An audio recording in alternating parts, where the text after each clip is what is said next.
Kia ora, and welcome to Monday's Economy Watch, where we follow the economic events and trends that affect Aotearoa.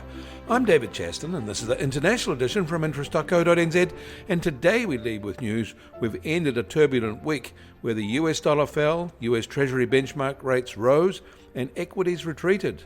Gold jumped. And the turbulence will continue into this coming week, with the US President lashing out because his signature tariff policies aren't producing the economic growth or reshoring he anticipated, and other countries have worked out how to game him. His new lashes are at the EU and Apple for not reshoring. Neither seem in awe of his power anymore. But first, the coming week will be dominated by Wednesday's OCR review, where a 25 basis point cut to 3.25% is widely anticipated. Earlier that day, there will be another dairy pulse auction too. In Australia, they will update their monthly consumer price indicator, also on Wednesday. Elsewhere, South Korea will be reviewing its monetary policy settings this week, and Japan will release important industrial production, retail sales and consumer sentiment updates. In the US, after their long weekend, markets are bracing for another uncertain week, driven by those tariff threats from Trump targeting the European Union and Apple. Investors will also focus on commentary from Fed officials, as well as the FOMC meeting minutes.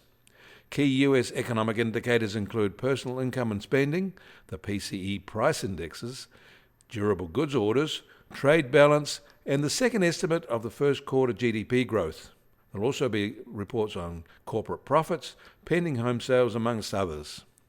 But first we should note in China, their central bank injected 500 billion yuan in new liquidity into financial institutions through their one-year medium-term lending facility on Friday, but that was less than the 600 billion yuan added in April.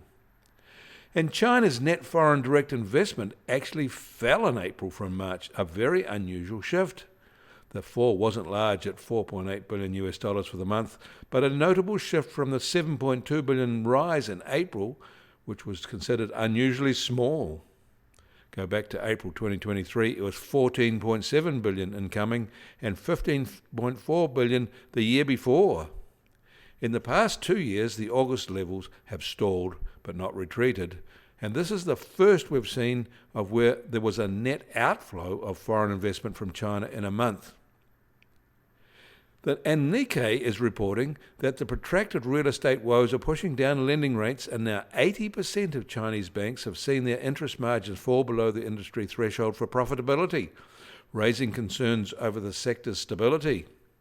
54 of 58 commercial banks listed in mainland China and Hong Kong posted reduced interest margins compared to the previous fiscal year, which evaluated financial results for the year to December 2024. Japanese inflation is holding high and came in at 3.6% in April, the same as for March, but that was its lowest since December. Food prices rose, however, the least in 4 months, but it was still up 6.5% from a year ago, down from March's 7.4%. This dip came after the government took steps to curb rice prices, which have doubled over the past year. High rice prices have cost the government minister responsible for that sector his job last week. In Singapore, April CPI inflation held at a very low 0.9%, but that belies the monthly fall of 0.3% from March. This is the second month in a row they've had month-on-month deflation. That is largely due to falling costs for clothing, household durables and entertainment. Food price increases, though, were modest. Taiwanese retail sales growth was weak again in April. It hasn't really recovered after the unexpectedly large drop in February, bumping along essentially at year-ago levels. But Taiwanese industrial production is on fire, rising another sharp 22% in April from the same month a year ago.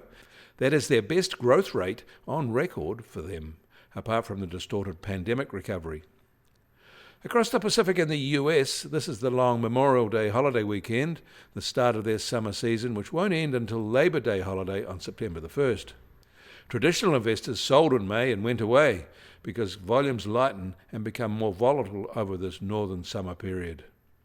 This is also the start of the US summer driving season.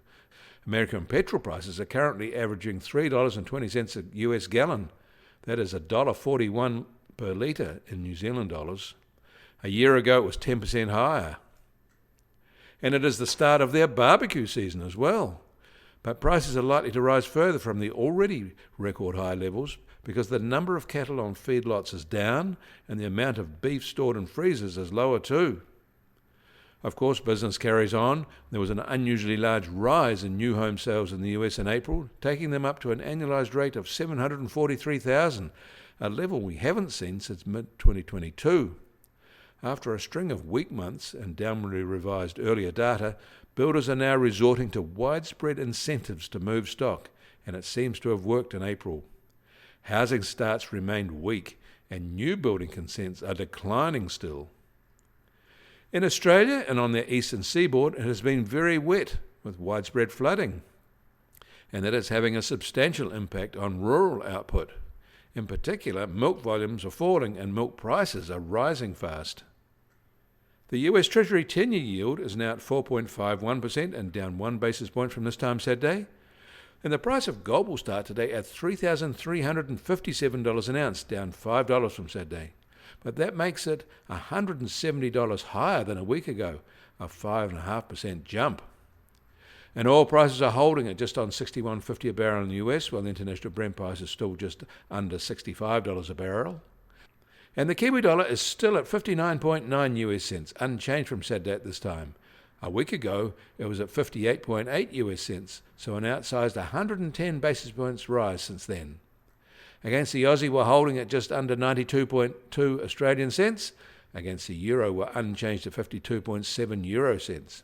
That all means our trade-weighted index starts today at just under 67.8 and unchanged, but up 40 basis points for the week. And the Bitcoin price starts today at $107,270 and down 2.5% from Saturday. Volatility over the past 24 hours has been modest, at just on plus or minus 1.1%. You can get more news affecting the economy in New Zealand from interest.co.nz. Kia ora, I'm David Chaston, and we'll do this again tomorrow.